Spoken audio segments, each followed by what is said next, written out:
paglalakbay ng inyong diwa. Pagsaksi sa mga pangyayaring hindi mo sukat akalain.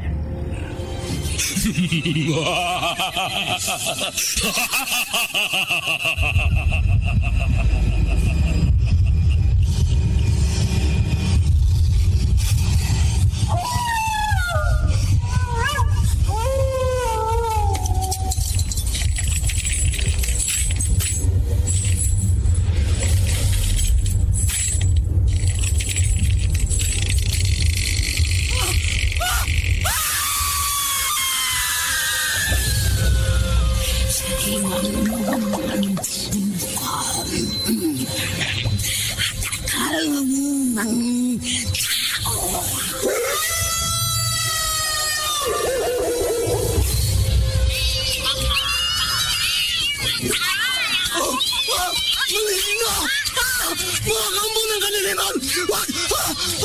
Huwag kayong lalapit sa akin!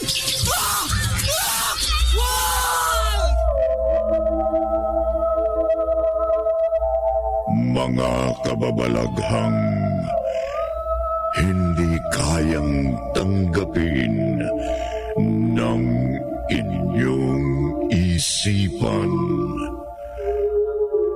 Nagaganap tuwing sasapit ang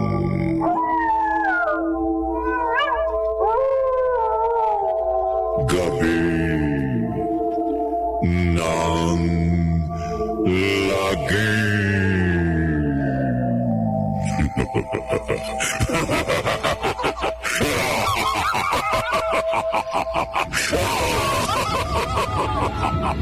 Ang naghahanap sa Fountain of Youth.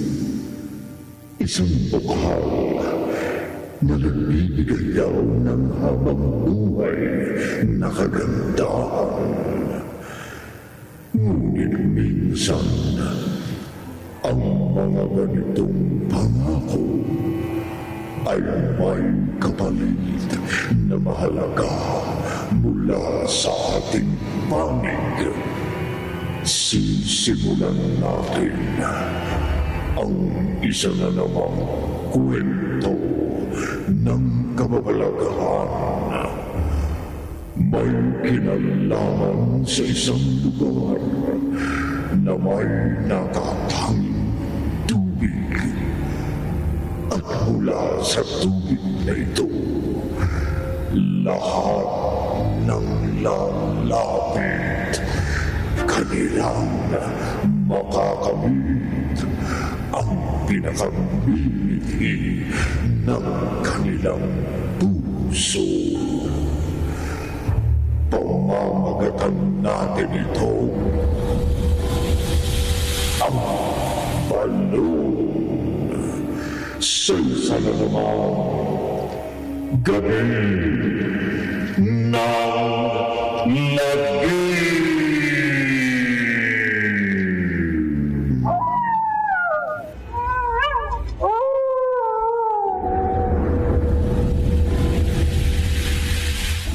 Tandalota, maaga ka yata dito sa balon. Father Jason, ang tubig na nagmumula sa balong ito ay mahimala. Ngunit hindi dapat gamitin sa masama. Alam ko yon. May mga balitang nakararating sa akin. Ang tubig ay binibili sa simbahan mo. Tandalota, mali ang balitang nakararating sa'yo. Paanong mali, Father? Ang binabayaran ng mga taong pumupunta sa akin ay ang lalagyan.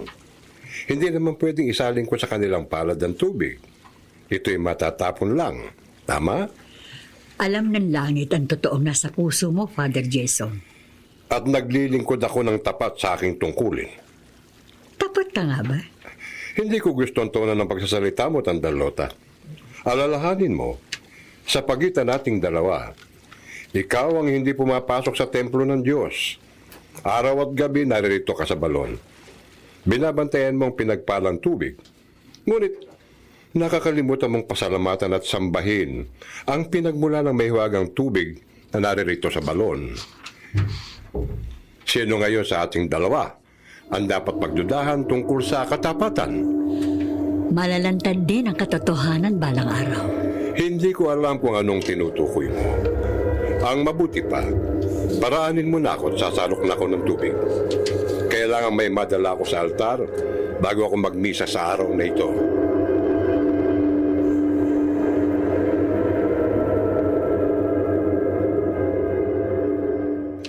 Hindi pwede ito! Hindi pwede mangyari ito! Yana! Yana! Ano nangyayari sa'yo? Nagkakaroon ng gatla ang noo ko. Ang mga balat ko natutuyo. Tumatanda ako, Amila! Kailangan mo lamang ng bagong kaluluwang iaalay. Nakapag-alay na ako kahapon. Bakit hanggang ngayon? Ganito pa rin itsura ko! Anong ginagawa ng balon? Alam mo, hindi tayo pwedeng makinabang sa balon na yon. Para lamang yan sa malilinis ang budhi. Baka nakakalimutan mo, ang mga nahuhumaling sa atin nanggaling mismo sa mahiwagang balon bago na bitek sa ating panunukso. Amila! Kaysa sinasayang mo ang lakas mo para sirain ang mga gamit natin dito sa bahay. Bakit hindi ka pumunta sa balon? Uminom ka na mahiwagang tubig at tingnan natin kung hindi magbago ang iyong anyo.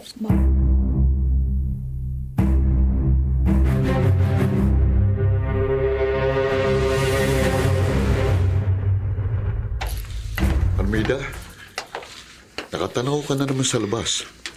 Nagtataka lang ako, Kuya Marco. Nagtataka na paano? Bakit gusto ng mga tao na pakialaman ang ibinigay sa kanila ng Diyos? Ha? Hindi kita maintindihan. Ang mahiwagang balon. Ang balon na araw at gabi ay binabantayan ni Tandang Lota. Laging may taong dumarating para uminom ng tubig mula sa balon. O kaya, ihilamos ang tubig na nakukuha doon. Nakalimutan mo na ba, Armida? Ang tubig sa balong yon ay nakapagpapagaling. At nakapagpapabata. Sabi nga nila. Nauunawaan ko, kung ang hanap ng tao ay kagalingan, pero kung para bumata o kaya ay gumanda, hindi ba yun ay pakikialam sa gawa ng Diyos? Ay, pabayaan natin sila. Ang mahalaga naman, huwag singilin ni Tandang Lotang lahat ng lumalapit sa balon. Ewan ko, kuya.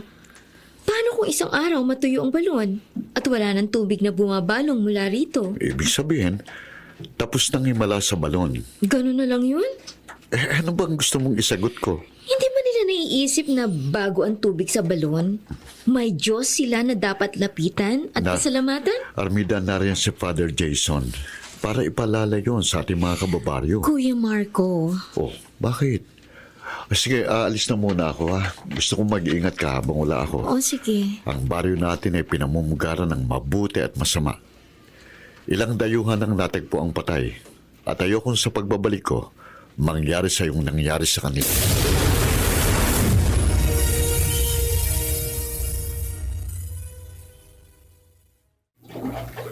Para saan ang sinasalok mong tubig, Kehana? Ano ba pakialam mo, matanda ka? Alam mo, hindi pwedeng gamitin sa masama ang tubig mula sa balon. Libre ang tubig mula rito. Kahit sino maaaring sumalok. Kaya huwag mo sabihin sa akin ang pwede at hindi pwede. Magsisi ka na, Kehana. At hindi mo kakailanganin ang tubig na nagpapagaling. Tumahimik ka, Tandang Lota. Nakasalok na ako ng tubig. Ang tubig ay para sa lahat.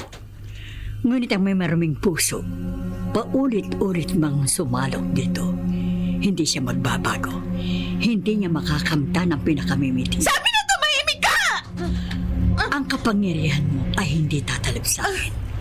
Ako ang tanod sa balon.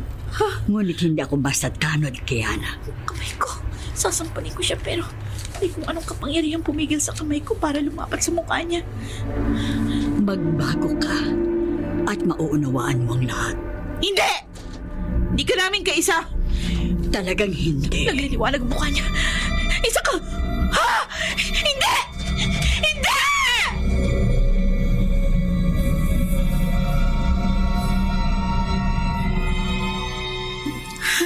Angel?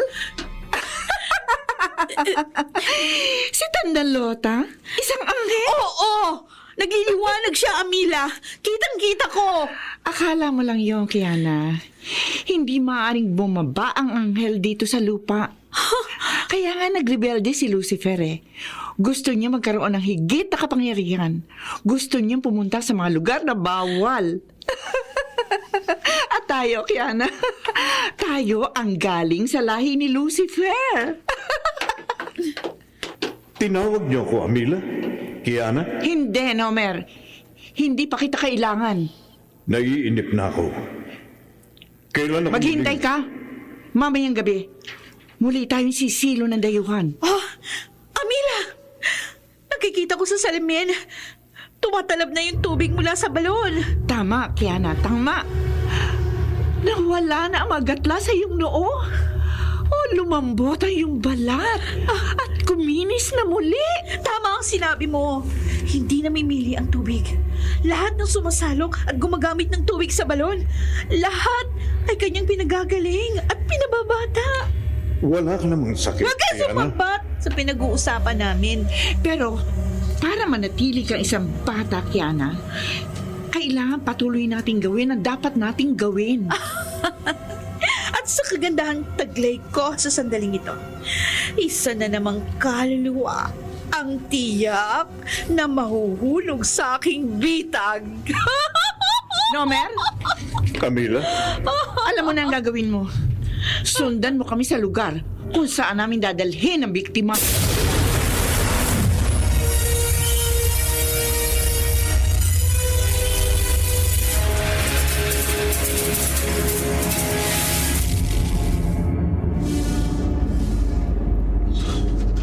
Kumusta na kayang kapatid ko si Armida? Sa takbo ng digmaang ito, hindi pa ako makababalik agad sa aming bayan. Susugod tayo! Pumunta na kayo! Yes, Sergeant! Dapa! Nagpapaputok ang kalaban! Dapa!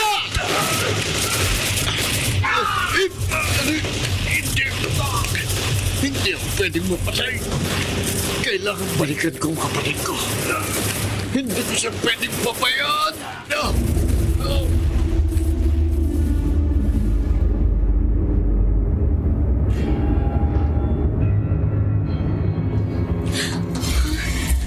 Parang may sumusunod sa akin. Bibilisan ko pa ang paglalakad. Saan ka pupunta? Saan ka galing? Bigla ka na lang lumitaw sa harapan ko at... Matagal na kitang sinusundan-sundan, Armida. Bakit? Taga saan ka ba? Ngayon lang kita nakita at... Ang suot ng kuntas. May palawit na kusipio. Bakit nakatingin ka sa dibdib ko? Ilayo mo sa akin yan! Nasisilaw ako! Hindi ako makakita! Sisilaw siya sa krusipyo. Kailan tumakbo na ako? Hindi! Hindi ako makakita! Hindi ako makakita!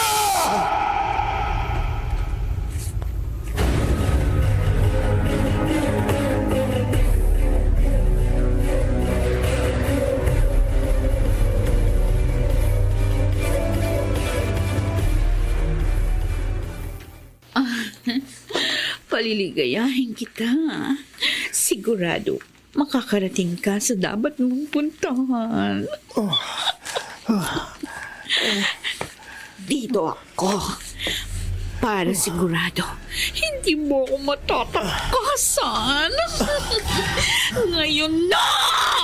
Narito na ako! Ngayon na, Nomer! Ngayon na!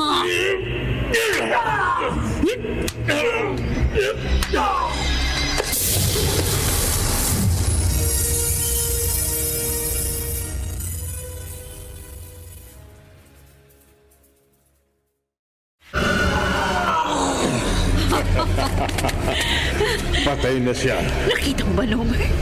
Nakita mo kung wala yung kanyang kaluluwa? Oo, Kiana. Kitang-kita ko. Isa na namang kaluluwa ang naialay natin sa impyerno. Matutuwa na naman ang hari ng kadiliman. Pero, muntik ko na siyang hindi mo patay. Bakit mo ako sinaktan? Hindi ka kaagad dumating. Saan ka pa pumunta?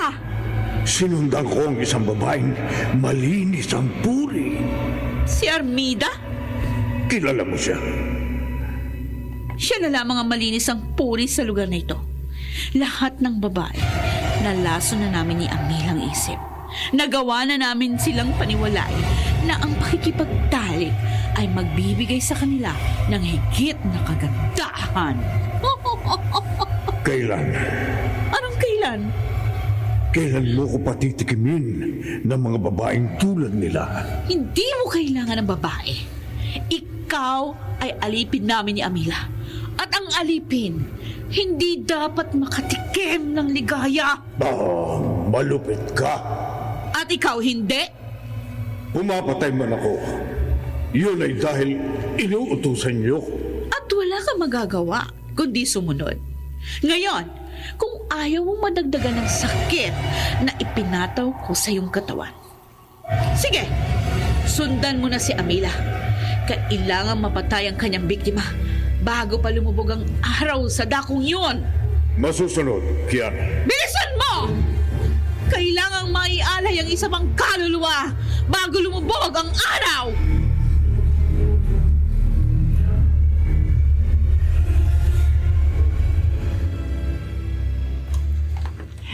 Father Jason, mag-usap muna tayo.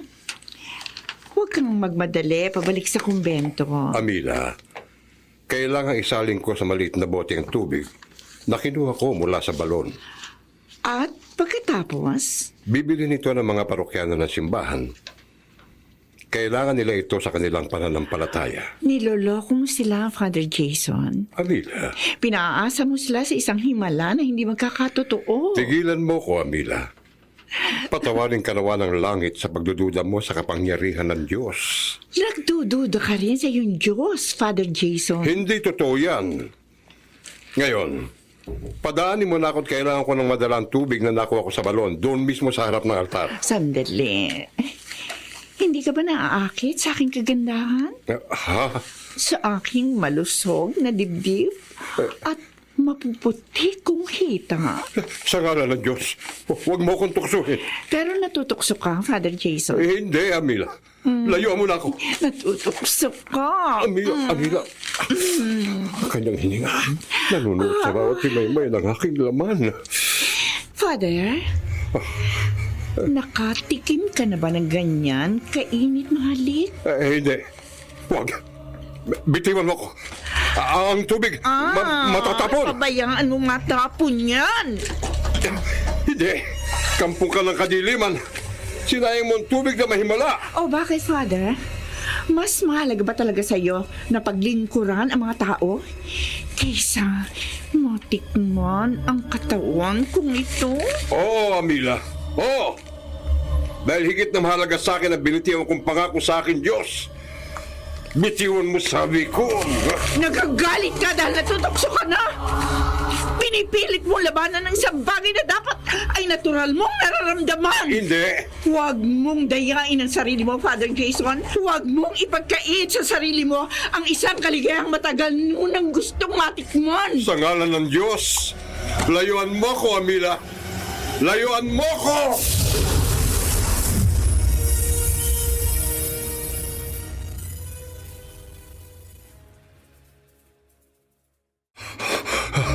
Mahabagin langit, ilayo mo ko sa tukso. Ilayo mo ko sa masama.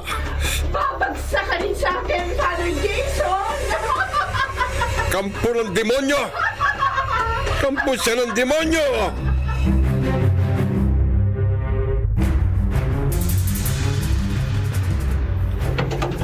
Ano nangyari? Nasaan ang biktimang iaalay? Wala! Nakaalis na siya. Ang tagal mo kasing dumating. Tinulungan ko pa si Kiana sa kanyang biktima. Malapit nang lumubog ang araw. Pero hindi nawawala ng parokyanong balon. Tama, Nomer. Mag-aabang tayo mula sa mga taong sumasalok sa balon. Tayo na. Mauna ako, Nomer. Sa likod ka lang. Oh, sige. Pasensya. Huwag mong kalilimutan. Ikaw ay alipin namin magkapatid. Isa ka lamang alipin!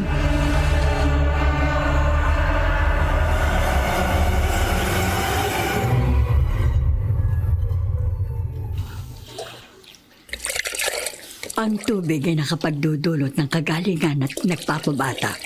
ng pakiramdam. Ngunit huwag mong gagamitin sa masama at kabaliktaran ang ibibigay nito sa iyo. Tandalota, ikaw pa rin ang nagbabantay ng balon? Inahebilin sa akin ito ng aking magulang.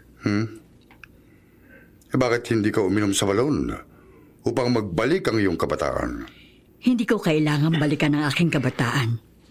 Ang tungkulin ko ay panatilihing malinis ang balon. At hindi mabahira na maruming buti, maruming isipan, at maruming kaluluwa ng sinuman. Paano mo natitiyak na matutupad yon? Hanggat ang balon ay nakapagpapagaling. Hindi ito nababahira ng karumihan ng tao. Kung gano'n, hayaan mong makasalok na ako ng tubig. Sapagkat gustong-gusto ko nang gumaling sa aking... Kasalanan?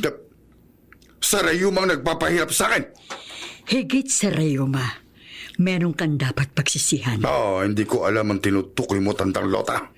Ang pagkakamal mo ng salapi sa mga proyektong pinatungan ng presyo. Tandang Lota, ano ba yung mga pinagsasabi mo dyan? Isa kang politiko sa kabilang bayan. Kung iinom ka ng tubig sa balon, kailangan magbago ka na rin. Dahil kung magpapatuloy ka sa iyong likong gawa, kabaliktaran na idudulot sa iyo ng tubig na mula sa balon ng buhay.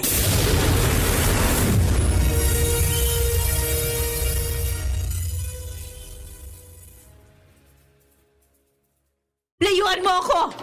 Umalis ka sa harapan ko, Nomer. Ano na naman ang ginawa kong mali? Ayoko makita mong mukha ko! At anong hindi ko dapat makita? Lumayo ka! Lumayo ka! Ikaw ang bahala. Huwag mo akong hahanapin dahil hindi ako tatabong pabalik dito kapag tinawag mo na naman ako. Basta! Umalis ka sa harap ko! May problema, Kiana? Iwan mo ako, Amila. Gusto ko mapag-isa. Dahil ba kulang ang kaluluwang naialay nating kahapon? Oo! Dahil doon. Pero higit pa doon ang aking ikinagagalit. Tingnan mo! Nagbalik ang mga gatla sa iyong noo. Nangingitim ang ilalim ng mata mo. Sandali lang tumalabang tubig mula sa balon. Totoo ang sinabi ng matandang si Lota. Ang tubig ay para sa lahat. Ngunit ang may maraming puso, paulit-ulit man sumalok dito, hindi siya magbabago. Hindi niya makakamtan ang pinakamimiti niya. Pero bakit nagkaganito? Mas mabilis akong kumukulubot kaysa dati. Kailangan mo lang pumatay pa ng mga lalaking taksil. Mas marami tayong mayaalay na kaluluwa sa impyerno. Mas babalik ang ating ganda at kabataan. Napapagod na ako. Nagsasawa na ako sa ganitong buhay natin. At anong gusto mong gawin, Kiana? Ito ang sumpa sa atin. Mananatili tayong buhay hanggat gusto natin. Pero kailangan nating patuloy na pumatay. Pwes! Pumatay! Napapagod na ako. Sa gabing ito, mag-aalay ako ng isang kaluluwa galing sa natitirang malinis na babae sa bayang ito. Pagkatapos nun, magiging permanente ng aking ganda at kabataan. Mapanganib ang gusto mong gawin. Walang panganib na pwedeng pumatay sa atin. Meron, Kiana. At taglay yun ng mga taong malinis ang puso. At yun ang papatay sa'yo. At anong tinutukoy mo, Amila? Anong bagay ang pwede pumatay sa akin? Isang malinis at taus-pusong pag-ibig. Nababaliw ka na. Hindi tayo pwedeng umibig. Pero ang tao ay may kakayahang magmahal ng tao sa kanilang puso. At pag hindi mo nadaig ang isang taong may taglay nito, ikaw ang kanya madadaig. At pag nangyari yun, Kiana, magiging mortal ka. Magiging normal na tao. At hindi ka na makababalik sa pagiging immortal.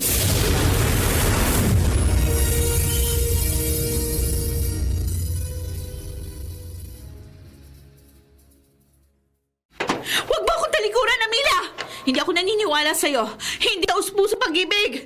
Walang makakatalo sa atin. Sa'yo man o sa akin. Wala! Wala! Gagawin ko ang gusto kong gawin. Sawa na akong manukso ng mga lalaking makasalanan. Panandalian lamang ang binibigay nitong ganda at kabataan sa akin. Maging ang balon na binabantayan ni Tandang Lota.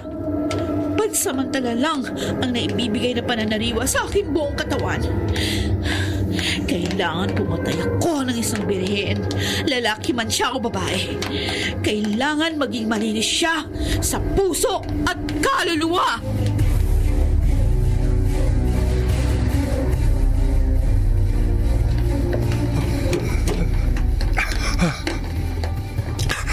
Mabaging langit, ilayo mo ko sa tukso. Naniniglod ako sa iyo. Huwag mo akong hayaang matangay ng mainit na labit mahigpit na yakap ng babaeng iyon. Iwaksi mo sa aking isip ang lahat ng ginawa niya sa akin. Nagmamakaawa ako sa iyo. Ayokong mahulog sa tukso. Ilang oras mo lang ngayon. Kailangan magmisa ako. At gusto ko manatiling malinis sa iyong harapan. Kabagan mo ko, Diyos Ama!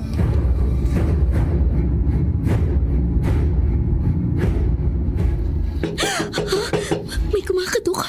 Baka ito na lalaking humarang sa akin sa daan. Armida?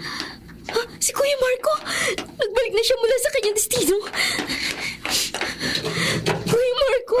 Armida? Salamat, umuwi ka na, Kuya. Nakabalot ang balikat mo hanggang braso. Nasugatan ako sa pakikipaglaban. Pinauwi muna ako ng aming commander upang magpagaling. Kuya, halika na. Pumasok ka na. Dali. Oh, may problema ba? Bakit parang nanginginig ka? Kuya, pauwi ako rito. May humarang sa daan ko. Ha? Gusto niya akong gawa ng masama. Pero ito nagligtas sa akin. Ang palawid na krosipeo sa iyong Oo, Kuya. kwintas? Oo, nasilaw siya nang tingnan niya ito. Pansamantala siyang hindi nakakita. Kaya tumakbo na ako at tumakas. Nang kumatok ka, inakala ko na sundan niya ako dito. Huwag ka nang manginig. Nandito na ako. Talagang marami ng masasama sa baryo ito. May lumalason sa isip ng mga naninirahan dito, Kuya. At kapag nagpatuloy ang dami nila, matutuyo ang balon. Anong ibig mong sabihin? Armida, sabi ni Tandang Lota, ang balon ay magdudulot ng kagalingan at kabataan sa mga taong may malinis na kalooban. Pero kung masasama ang sasalok dito at paulit-ulit na makikinabang sa balon ng himala, yun ay matutuyo. At ang bayang ito ay tuluyang magiging masama. Hindi ko maintindihan, Kuya. Dito ka lang, ha? Kailangan kong pumunta sa balon upang mabilis na gumaling ang aking sugat. Pagbalik ko, saka ko ipaliliwanag sa iyo kung paano natin lalabanan ang lumalaganap na kasamaan dito sa ating bayan.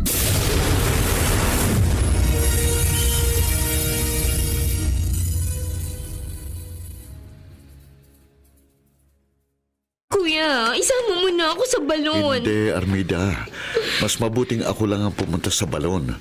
Mapanganib na makita kang muli ng lalaking nagtangka sa'yo. Pero narito ka na. Maaari mo siyang labanan. Hindi natin alam kung nag-iisa lang siya o maraming kasama.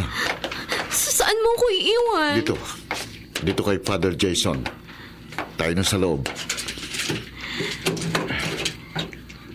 Father Jason? Mabaging langit, pakinggan mo ko. Si Father Jason, nakaluhod sa harap ng altar. Halika, lapitan natin siya. Father Jason. Marco? Ikaw ang sundalong... Opo, Father. Nasugatan ako sa pagkipaglaban. Kailangan kong bumalik dito sa ating bayan. Sinong babaeng kasama mo? Kapatid ko siya, si Armida. Anong kailangan niyo sa akin? Father, may nagtangkaho sa kapatid ko. Opo. Lumalaganap ng kasamaan sa ating bayan. Pero hindi ko ito malalabanan habang may iniinda akong sugat. Hindi ko maintindihan. Father, kailangan pumunta ni Kuya sa balon ng himala. Kailangan ko ring bumalik doon. Sapagkat ang kinuha kong tubig ay natapon dahil sa isang babaeng nagtangkang tumukso sa akin. Kung gano'n, Father, wala na silang iginagalang. Talagang gusto nilang lasunin ang isip ng lahat ng narito sa ating bayan. Tama, Marco. Iiwan ko po dito si Armida. Pupunta ako sa balon upang magpagaling. Pero babalik ako dito upang makapagplano tayo kung paano lalabanan ang mga kampo ng kadiliman. Mag-ingat ka, Marco. Sapagkat ang kanilang anyo ay mapanukso. Hindi sila magpapakita sa iyo sa anyong nakatatakot at kasuklam-suklam.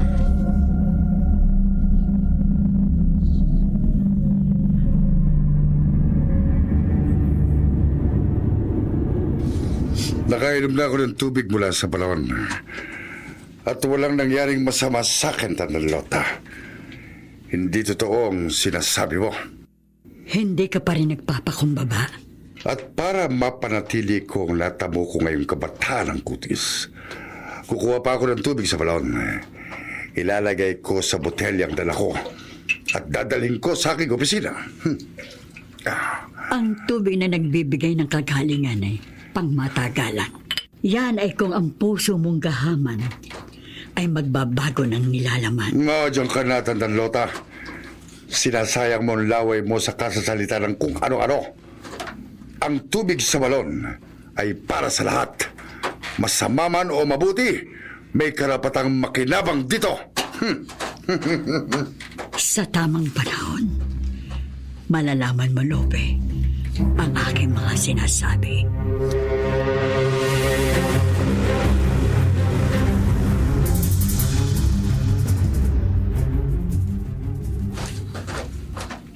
Isang lalaking masasalubong ko. Galing siya sa balon ng kagalingan. Hindi siyang kailangan ko. Nararamdaman kong hindi malinis ang puso niya. Puno ito ng imbot at pagkagahaman sa salapi. Magandang dalagang nasa harap ko. Patungo ka rin pa sa balon. Wala akong dapat ipaliwalag sa'yo. Wala nga ba? Halika rito. Bitiwan mo ako! Hindi pa panahon para sa iyong kaluluwa. Ano bang pinagsasabi mo dyan? Pahalik ka, pahalik. Bitiwan mo sa abe ko! Pakipot ka pa, ha? Magkano kailangan mo? Kaya kitang bayaran, kaya kitang ibahay, ha? Kailangan ko! Kulang na salapi mo para makamit ko ang gusto ko kapangyarihan! Bitiwan mo ako! Bitiwan mo ako!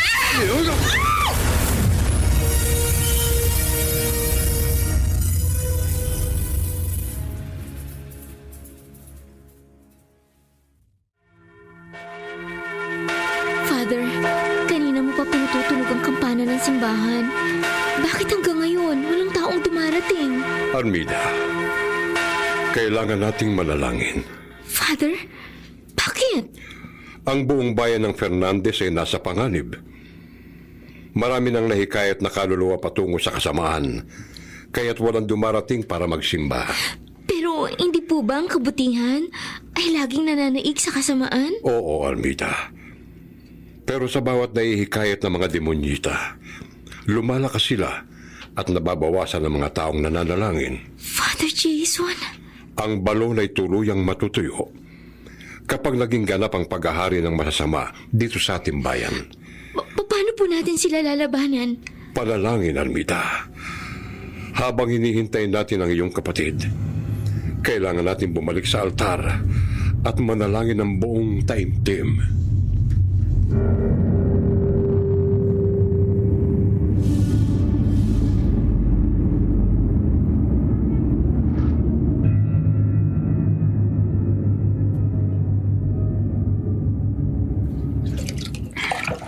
Salamat ho, Tandang Lota.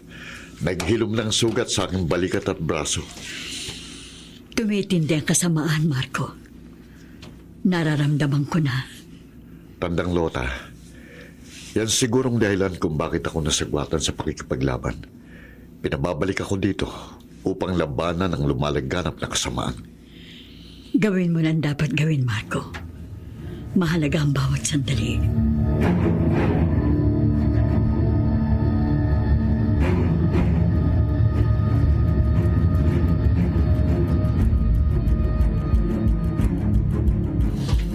Binata! Kanina pa kita hinihintay. Kailangan kong tulong mo. Sino ka? Binalak akong pagsamantalahan ng isang matandang lalaki. Tulungan mo ako. Ipagtanggol mo ako. Sumama ka sa akin. Alam ko kung saan ka magiging ligtas. Talaga sasama ko sa'yo. Ika. Dahil ikaw ang may malinis na pusong kailangan ko. Pagkatapos kitang makuha, magiging ganap na ang kapangyarihan ko. Pati na ang kagandahan ko.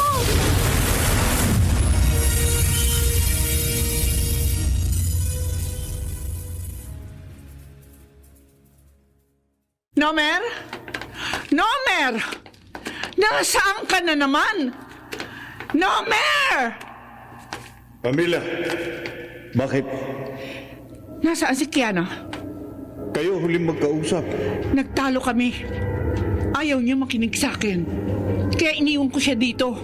Hindi ko alam kung saan siya nagpunta. Hanapin mo! Pero saan? Ang lugar nito Jack, ay malawak. nahanapin niya nag-iisa lalaking may malinis na puso at walang bayad na kasalanan sa lugar na ito. Ang sundalo. Oo, Nomer. Ang sundalo. Pero hindi ba dapat ang pinakamalinis na puso sa lugar nito ay si Father Jason? Hindi, Nomer. Malapit na siya mahulog sa bitag ko. Naitanim ko na ang binhi ng tawag ng laman at hindi niya ako makakalimutan. Amila.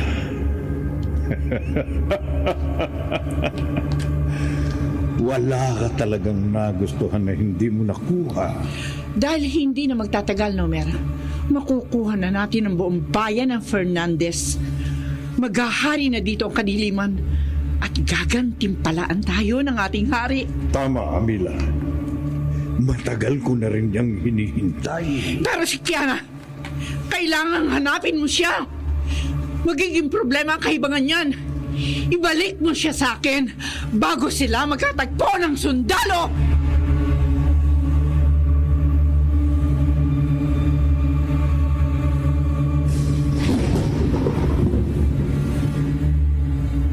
Father Jason, ano po nangyayari? Kumukulog, samantalang mainit ang sikat ng araw sa labas. Silipin natin sa labas ng kampanaryo. Opo. Ang araw! Dumidilim ang sikat nito. Magkakaroon na eclipse. Mababalot ng kadiliman ng paligid. Kailangan hanapin natin si Marco bago lumatag ang dilim. Sasama ako, Father Jason. Tayo na. Bilisan natin bumaba dito sa kampanaryo. Opo. Oh, mahabagin langit. Pahintulot na maging ganap ang eclipse.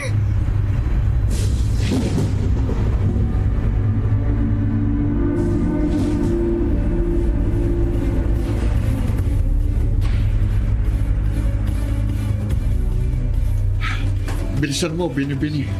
Malapit na ang simbahan. Doon tayo pupunta. Oh, bakit ka huminto? Oh, bakit ka pilit bumibitaw sa akin? Doon kita dadalhin sa loob ng simbahan. Naroon ang kapatid ko. Maging test kayo doon. Oh, Bini-Bini, bakit? Oh, nawalan siya ng malay. Sandali. Bini-Bini, ano nangyari sa'yo? Bini-Bini!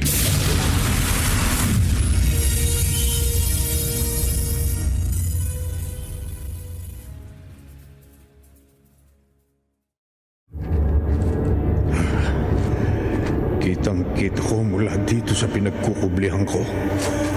Si Kiana ang babaeng kasama ng sundalo. Pero bakit nawala ng malay si Kiana? Lahat ng kapangyarihan ay taglay niya. Kaya nga niya akong patayin sa pamamagitan lamang ng tingin niya. Pero ang sundalong kasama niya, hindi. Siya ang lalaking may busilak na puso na hindi dapat makatagpo ni Kiana. Hindi. Hindi ako dapat lumapit sa kanila. Kapag nagkamalay si Kiana at nalaman niyang nakialam ko, gayong hindi niya ako tinatawag, tiyak na papatayin niya ako. Pero paano? Anong gagawin ko? Nagbilin si Amila na hindi dapat magkatagpo si Kiana at ang binatang sundalo. Pero ngayon, magkasama na sila. Anong gagawin ko?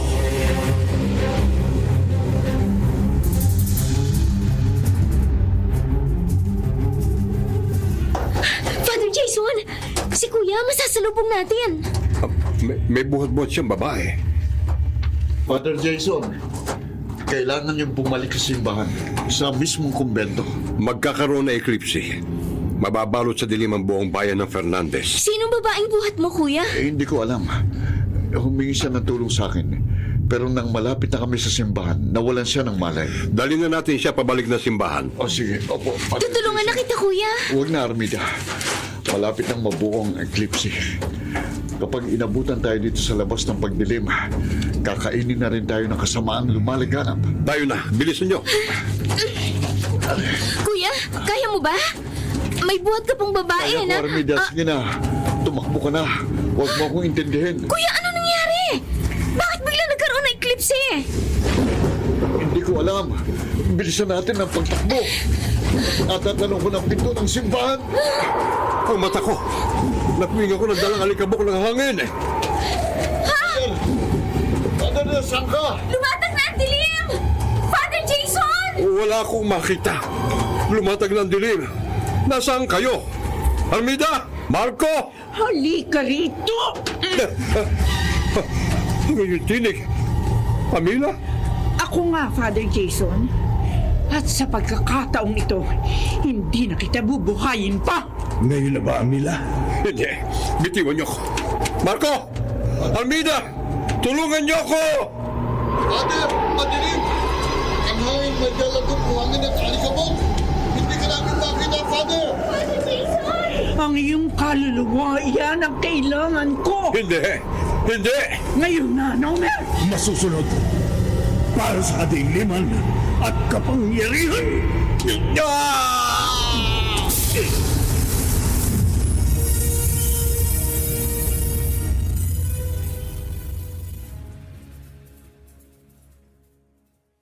Kuya! Wala nang hanging may dalang buhangin at alikabok. Makakahingi na ulit tayo na maayos. Nagbalik na ang liwanag. Tapos na ang eclipse. Ang babaeng hawak mo, bakit wala pa rin siyang malay? Kaya nga dapat natin siyang madala sa ligtas na lugar. Si Father Jason, pupuntahan ko siya. Sandali. Kuya, natatanong ko siya. Nakahadusay siya, ayun. Ah, Armida, Kuya, duguan siya. Duguan si Father Jason. wala na tayong magagawa para sa kanya. Pero lingkod siya ng simbahan. Bakit nangyari ito sa kanya? Hindi ko alam. Maaaring buhay pa siya. Pupuntahan ko siya, kuya. Kailangan isama natin siya pabalik sa simbahan.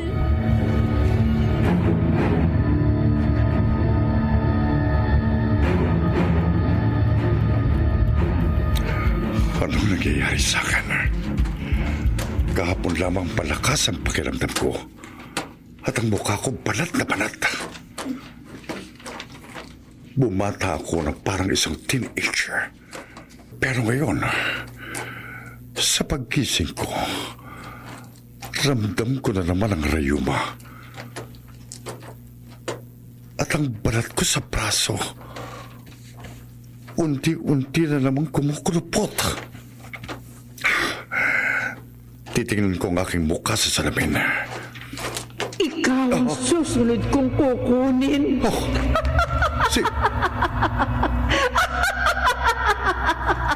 sinong babaeng nakita ko sa salamin?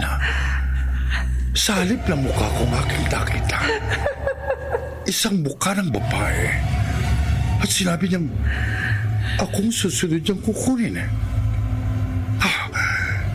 Epekto ba ito ng tubig sa balon na nakakakita ko ng kung ano-anong kababalaghan? Hindi na magtatagal. Matutuyo na rin ang tubig sa balon. Wala nang gagaling. Wala nang muling babata. Ang kabutihang ibinibigay mo ay matatapos din. At kami ni Kiana, kami na maghahari dito sa Fernandez. Lahat ng lalaki ay aming magiging alipin. At ikaw, Ako? oo, ikaw nga. Kailangan ka na sa impyerno. Oh, hindi. Unti-unti siyang lumalabas sa salamin. Kukurutin ko ang sarili ko para magising na ako sa bangungot na ito. Hindi ka nabangungot. Totoo ako. At narito ako para kunin ang kaluluwa mo. Hindi! Huwag! Huwag! Ang eclipse ang hudyat. Magiging ganap na ang aming kapangyarihan. Maaari kaming pumunta sa kahit saang lugar sa pamamagitan ng isipan lamang. Mas madami ng kaluluwa ang aming malilinlang. Hindi! Huwag! Huwag!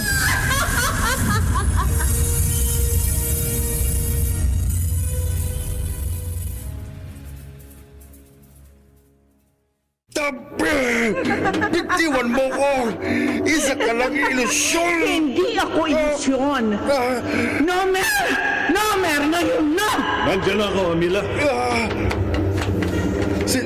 Sino ka naman? Ako ang alipin ni Amila.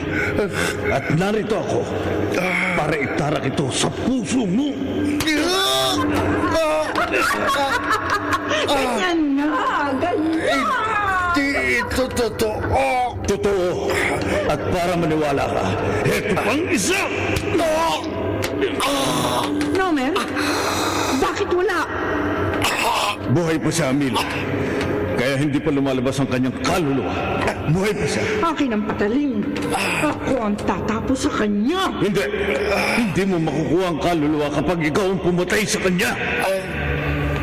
Hindi kaya. Totoo. Patay na siya. Patay na siya, Amila. Pero nasaan ang kaluluwa niya? Walang lumalabas na kaluluwa mula sa kanya. Napakasama ng taong ito. Wala siyang kaluluwa. Hindi ako naniniwala, Nomer. Walang taong walang kaluluwa. Meron. Tayong tatlo ni Kiana. Hindi! Maghintay tayo! Siguradong lalabas din ang kaluluwa ng matandang ito. Kailangan natin yon para iyalay sa hari ng kadiliman.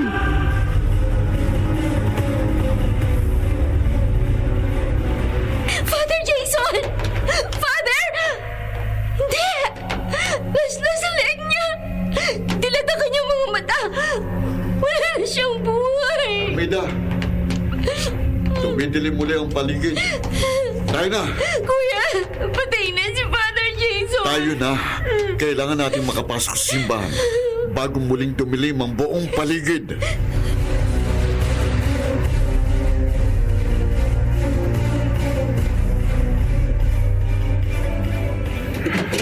Oh, mauna ka sa loob.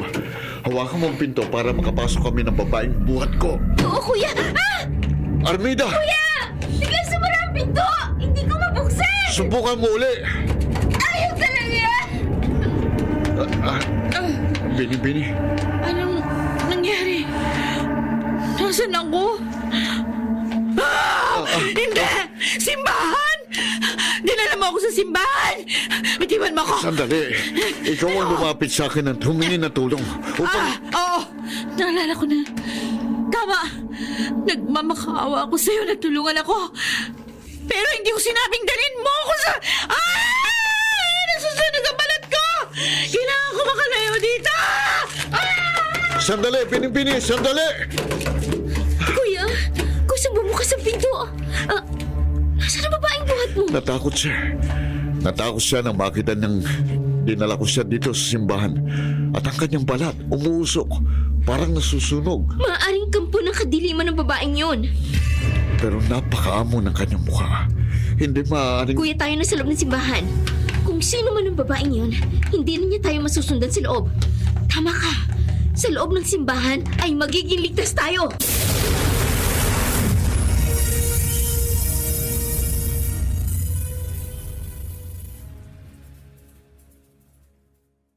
Totoo ang sinabi ni Amila. Mapanganib ang lalaking yun. Napakalinis ng kanyang puso at kaluluwa. Siyang papatay sa akin. Ang kanyang kabutihan. Pero nung magtama ang aming paningin, meron akong nadama na hindi ko pa nadama Kiana? kahit kay... Narito ka lang pala. Kanina ka pa namin hinahanap. Nagkaroon na ng eclipse. Isang kaluluwa na lang ang kailangan natin at magiging ganap na ang paghahari ng dilim dito sa bahay ng Fernandez. May pinatay kaming politiko. Pero wala siyang kaluluwa, Kiana.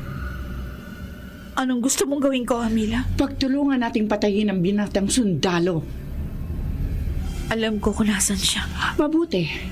Magiging madali na ang lahat para sa atin. Alam mo bang nakatatawid na tayo sa mga pader, salamin at iba pang bagay? Hindi na natin kailangan maglakad o tumakbo. Isipin lamang natin kung saan natin gustong pumunta. Makararating na tayo. Nasa loob siya ng simbahan. Simbahan?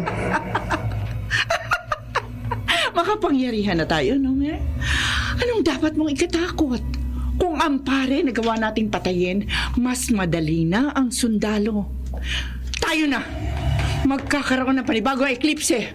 At bago maganap yon, kailangan mapatay na natin ang sundalo!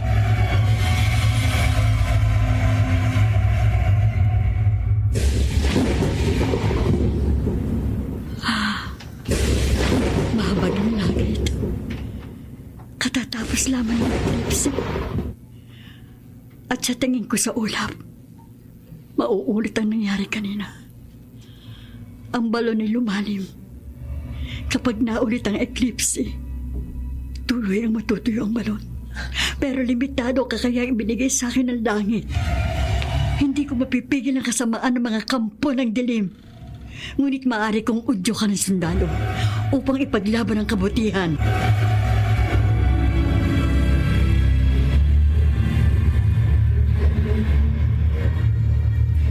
Pero anong magagawa ko para labanan ng kasamaan? Huwag kang magpapatukso, Marco. Ano man ang gawin nila o sabihin sa'yo, huwag kang magpapatalo. Dahil ang kanilang kaganda na magiging patibong.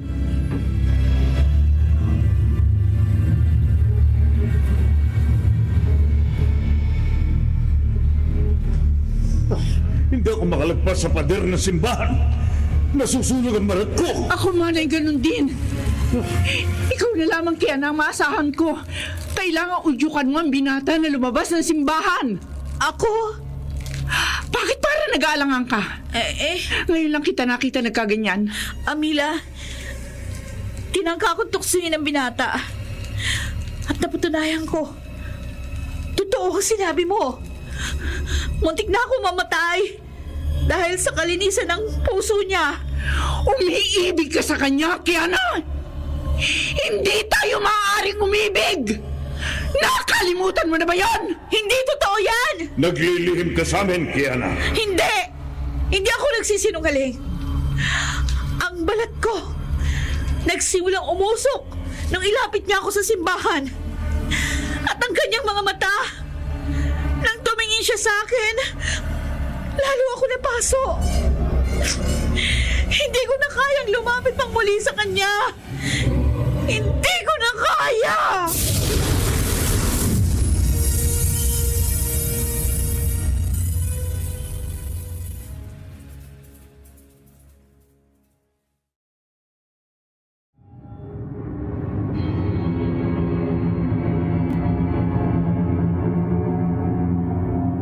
Bakit hindi ka nalang manatili dito kasama namin? Ipinadala ko ng langit upang bantayan ang balon. Kailangan kong bumalik doon. Tandang Lota, mapanganib na lumabas kang muli ng simbahan. Hindi ako maaano ng masasama sa paligid. Hindi ako tulad ninyo. Nagliliwanag si Tandang Lota! Isa siyang anghel. Limitado ang kapangyarihang ibinigay sa akin. Marco, nasa iyong mga kamay. Napigilan ang paglaganap ng kadiliman sa bayan ng Fernandez. Kuya, nawala na siya. Anong kababalaghan ito? At bakit ako? Anong magagawa ko? Kuya, ang talagang tinulungan mo. Binibini, salamat, nagbalik ka. Nag-alala ko nang umalis ka dahil sa matinding panganib na... Nasa labas ang panganib. Ha? Kailangan namin ng tulong mo. Kuya, umuusok ang balat niya. Bakit ka umuusok? Hindi mo ba nakikita? Habang tumatagal ang pag-uusap natin, lalo mong inilalagay sa panganib ang buhay ko. Nagmamakaawa ako sa iyo. Lumabas na tayo dito. Dahil sa... Nagbabalat kayo ka. Halika! Wag Halika! mo akong ilapit sa altar para mo ng awa. Ikaw ang kampo ng kadilimang pumapatay sa aking mga kababaryo. Mamamatay ako. Maawa ka. Sa Diyos ka humingi ng awa. Sa Kanya ka humingi ng kapatawaran. Hindi ko kaya. Kung gusto mo pang mabuhay, sa Kanya ka hihingi ng awa. Nag-aapoy ako. Mamamatay ako. Humingi ka ng awa! Humingi ka ng tawad! Ikaw ang magliligtas sa sarili mo!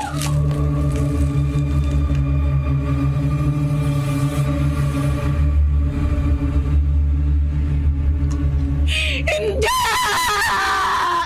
Kitang-kita ko! Nag-aapoy si Kiana! Amila! Natutunan ako! Ako din, Homer! Unti-unti ako nagiging abo! Ang kamatayan ng isa sa atin ay kamatayan nating tatlo! Hindi! Ayoko mawala dito sa mundo! Hindi! Hindi!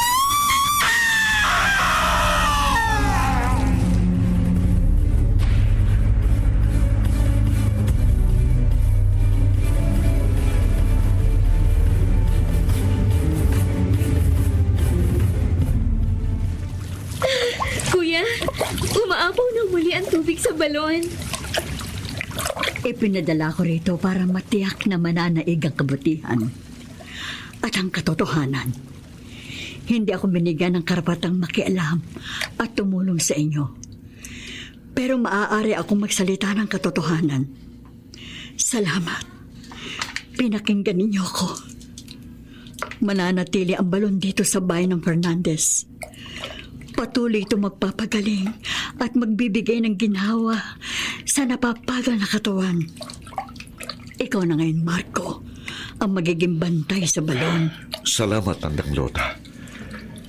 Ngayon ay nauunawaan ko na kung bakit ako nasugatan sa digmaan at kung bakit kinakailangan kong bumalik sa ating bayan.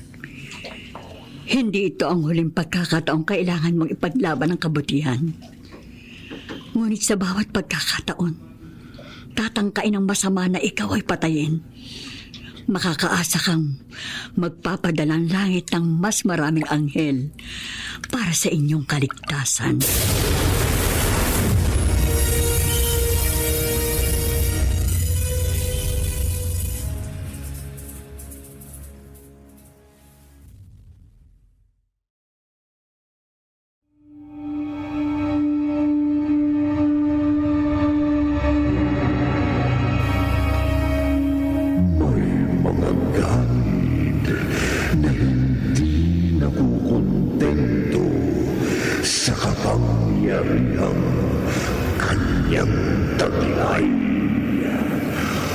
O sa perang nakuha niya sa masamang paraan. Hindi siya papayag na malamangan. Ngunit hindi man siya maparusahan dito sa lupa. Tiyak sa kabilang buhay ang paghihirap niya'y wala ng katapusan.